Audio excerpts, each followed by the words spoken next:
right, everyone, welcome back to Get in the Garage. We're the music podcast. For music lovers, our next new album review is the sixth studio album by Ed Sheeran. It is called Subtract. Or minus. Or minus. Or negative. It is produced by Aaron Dessner of the band The National, who is known more recently for producing Taylor Swift's Folklore and Evermore albums. And one track is additionally produced with Max Martin, Shellback, and Fred again, the song Eyes Closed, which is the first single. This is a 14-track album. There are 4 additional bonus tracks on the streaming version. It is 48 minutes long. If you count the bonus songs, it is 61 minutes long. My thoughts on this album were I saw the track listing, and I then started listening to the album, and I thought, is this Ed Sheeran AI? Because this album was so run-of-the-mill and generic and, to me, where I thought, this is fine. Like most Ed Sheeran music, I go, this is fine. I'm just not into it. But this was fine to a point where I was not fine with me. It was just like, what do you guys think about this album? Yeah, I kind of felt the same way where I was like, man, Ed Sheeran very clearly just has a formula, and it sounds like he has the formula for the type of songs that he writes, and he kind of just stuck to the formula, and I feel like as a byproduct of just sticking to that formula, it kind of it kind of resulted in a record that I felt that the content of the record should have evoked much more emotion than the emotion that it actually did evoke in my reaction to listening to it, because there's some heavy topics. His wife was when she was pregnant with her second child, 6 months into her pregnancy, was diagnosed with a malignant tumor, and then also recently too, there was the death of Jemai Edwards, who was a friend and somebody who kind of like championed Ed Sheeran in the beginning of his musical career, who also passed away. So heavy topics, and I kind of really felt bummed out that I didn't really enjoy this record because of the fact that I felt like there was a lot of potential for him to express a lot of emotion, and instead it just sort of felt like this kind of stale, formulaic kind of thing. See, I'm not like the world's biggest Ed Sheeran fan going in, but I wanted to give it a fair shake. I kind of like disagree with what Mike said, but for like the opposite reason. I feel like there was, it did have the uplifting stuff on here, but a lot of it was that like acoustic guitar, piano, and like he said, the kind of the same thing. And I just thought like it laid in the sadness on me a little bit too much, where by the middle of the album, I'm like, this was crushingly sad. Long. It was like by the end of it, I was like, this is another sad song coming in with acoustic, and so I was hit over the head with sadness instead of like, I was like, I get it. Like, you know what I mean? So I kind of felt like the other way with it, where I was like, there was a lot of sadness on here. And to the counterpoint of what I just said, Eyes Closed had a bit of like a dance pop feel to it.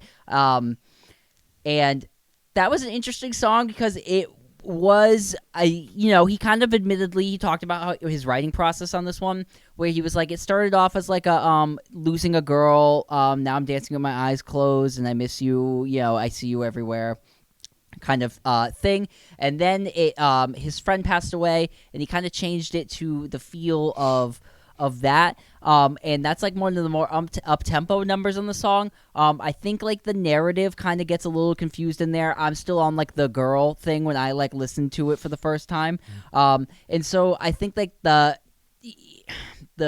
chances like where it could have like moved in that direction a little bit more and like gotten like the serious song over like a dance pop song, which like we've heard before and I think works really well, and evokes that kind of like different emotion.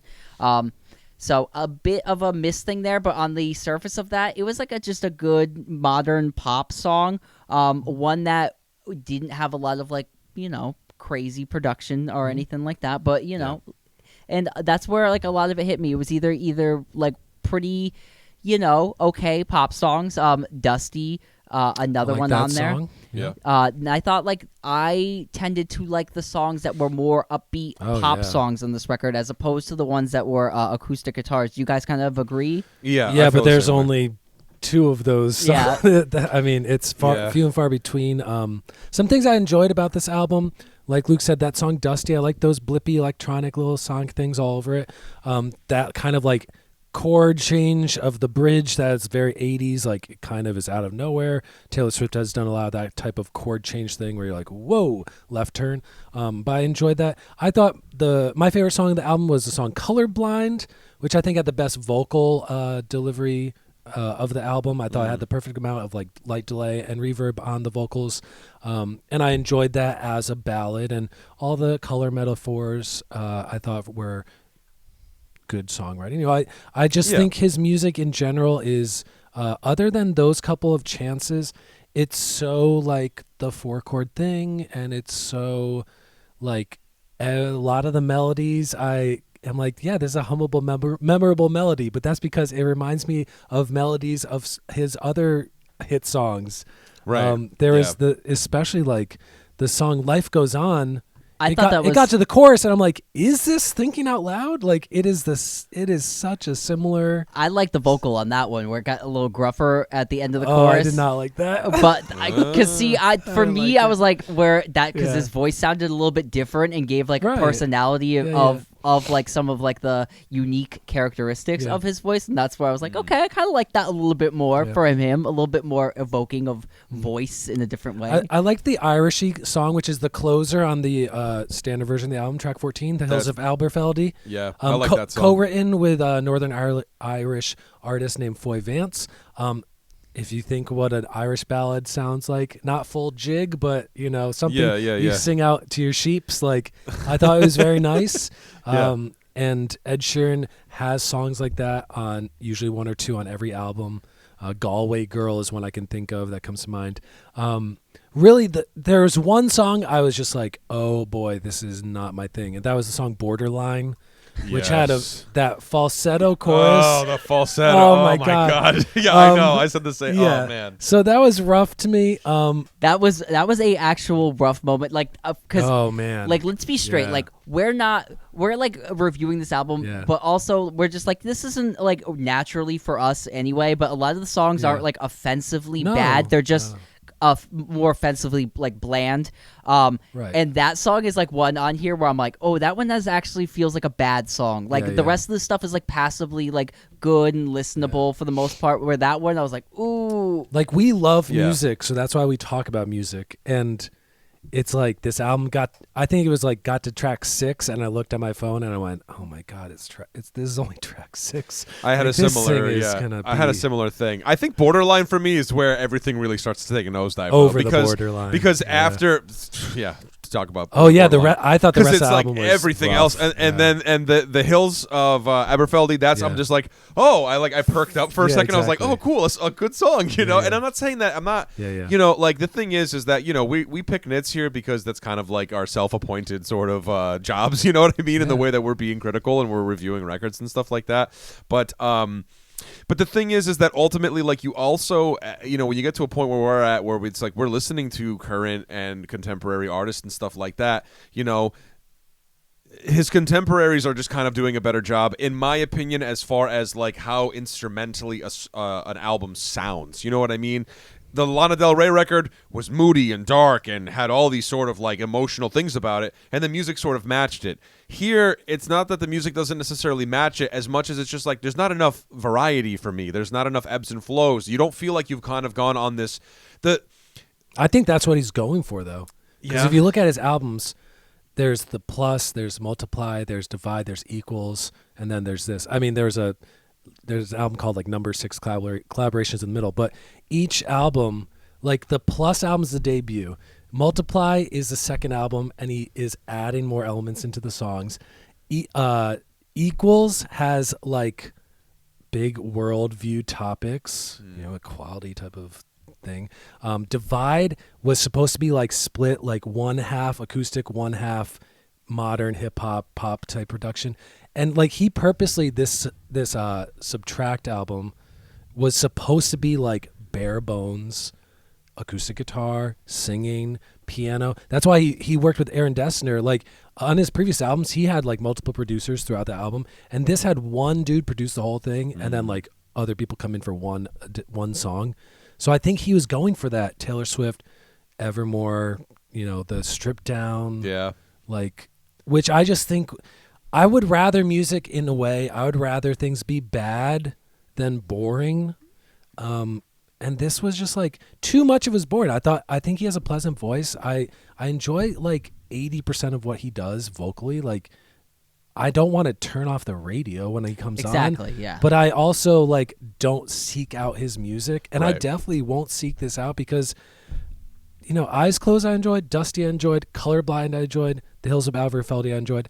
And honestly, my favorite songs were the 4 bonus tracks. Like I Yeah. like those 4 bonus tracks because they had some energy, some big like things, A little bit more. I felt like a little bit even more groove, a little bit- roughness in the yeah. production, a little bit, right? A little bit more edge. like like mix it up a little I bit. liked Wildflowers a ton. That was my Yeah. favorite out of all of the Okay. bonus material. My favorite was Toughest. Yeah, But yeah, I just think it's like I always think like who is this music for? Like I don't know. And this isn't for my sensibilities. 'Cause Well, this is too like we were generic talking for about me. this I too, don't know. and Yeah. Ed Sheeran's our age, so Right, this right. is also like we were Yeah. asking this question like who is this album for?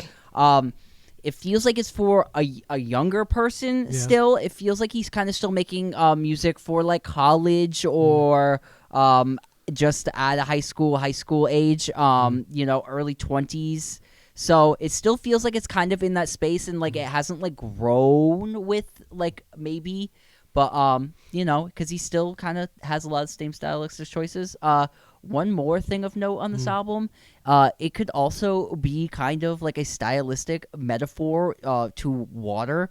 There are so many water-based. That's why it felt like metaphors. AI to me. I looked at the track list and I'm like, what are these song titles? This is like fucking crazy. Boat. He's a steady boat in water. Salt water. The theme of being cleaned in salt water. Water.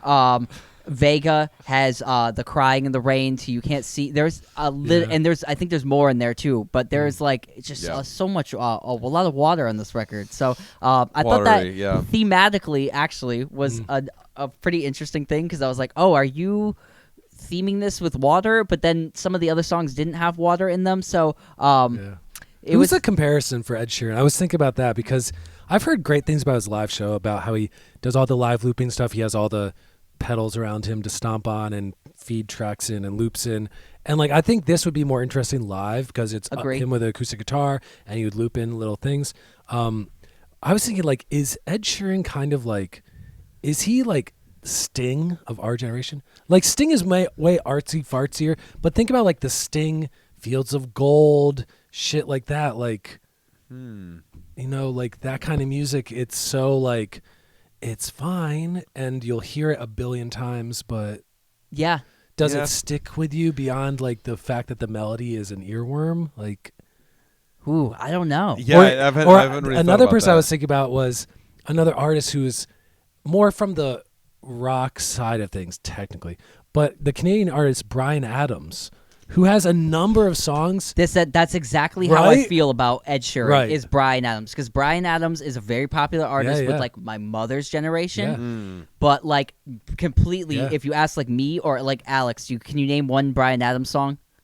No, No? just a head shake. Oh, see, I bet you I could sing the chorus for 8 different Bryan Adams songs, and you'd go, "Oh shit, I know that song," because you've heard it a billion times on Right. classic rock radio. Yeah. So "Run to You," "Heaven," "Have You Ever Loved a Woman?" see, Yeah. Like See, I thought when I everything listened you to this, do, I do it for you. I think that's a really Summer fair of comparison. 69. when I listened to this, and it might be a bit of a stretch, but Yeah. go there with me. I thought of James Taylor a little bit because I was like, well, because James Sure, Taylor has sure. a very clear formula of how he likes to write his songs. Most of the songs. Now listen, Fire. I'm gonna disagree highly because James Taylor made some wild, Well, and no. crazy I'm not. records. Yes, I'm not saying that. But what I'm saying is the fact that like James Taylor kind of found his lane and sort of What he's like known for, yeah. what he's known for, and it's Fire just and like Rain and Fire and Rain. I'm blanking on. I don't know. No. I know Fire and songs. Rain. I've listened to the greatest hits a Walking million Man, times. Mexico. The song about it. Yeah, right. Right. Oh, Mexico. It's like, but that's what I'm saying. I Where don't I'm know. just kind of though. like, that feels way different to me than like we're getting I'm not into saying. it. Well, I'm that not feels saying way that. different to me than Fire and Rain. Mexico was a take on a Yeah, what I'm saying? but what I'm saying, I don't mean it lyrically. I mean in the trumpets in it. sense of just like it's like Yeah, but James he Taylor has shit doing with his stuff like James that. Taylor-y thing. Here's Yeah, James yeah. Taylor doing the James Taylor thing. Yeah. Like this, like he does his thing. So Where and- it sounds and I like know- copies of himself on a bunch of different albums. Right, and I'm not saying that he hasn't stretched out and done like some different things. I'm more of the Bryan Adams metaphor. I think the Bryan Adams is a better metaphor, but I'm just saying for the sake of the conversation that James Taylor was the name that popped in my Is head. Ed in that Sheeran way. the Sun Ra of our generation? Yeah, I just He's the David Gilmour of I our think generation. that like, and it's cool, man. Like if this is me, like I think of bands like Train, yes. where it's like the audience for this music might just be 15-year-old girls and 43-year-old women. I don't know. Yeah, I don't know. It's I don't know. so that's kind of where we're at though. So what Let's rate it. what's the ratings? Let's give it a rate. So this was just, I just was like, and it was long, and it wasn't interesting enough. So I'm just gonna be honest, and I'm gonna be unflinchingly honest. I'm gonna give this a 4.5. I want to give it a 5 to give it like right in the middle, but like I don't even want to give it that because this thing felt like it was 3 hours long. Yeah, I'm gonna have to meet around there with Jeff too. I'll give Ed Sheeran the extra 0.5, and I'm just gonna call this a 5 for myself too. I don't think I'll really ever go back to it. I will never go back. I to mean this. that as far as his songbook and discography goes and stuff like that, if a song comes on, oh cool, yes, I know this song. It's an Ed Sheeran song. But beyond that, I'm good. I'm gonna go. I think I'm gonna go solidly in the middle with a 5. Because like a lot of it is like I listen to it and I'm like, yeah, this is okay. It's just not my. It's really just not my thing. More than I don't like it, or it's not my thing. Yeah. More than like I think it's bad songs. Right. Yeah. So like that's more where I land on it. So I'm gonna give it a 5 because like if you look back and I also that Jack White record I like had a really emotional hatred towards. I gave that a 5 and because like a lot of so I'm gonna give this a 5 because I think I like these are like more solid songs than even that. So that's where I land on it. Yeah. We gave our honest opinions. Give your honest opinion. If you like this album, tell us you like it. Tell us we're wrong. Engage with us. Tell us what you think in the comment section. We Yes. want to hear For it. me, I was thinking it had to be somewhere between Nickelback and that Post Malone record that I would only ever listen to like 3 songs from.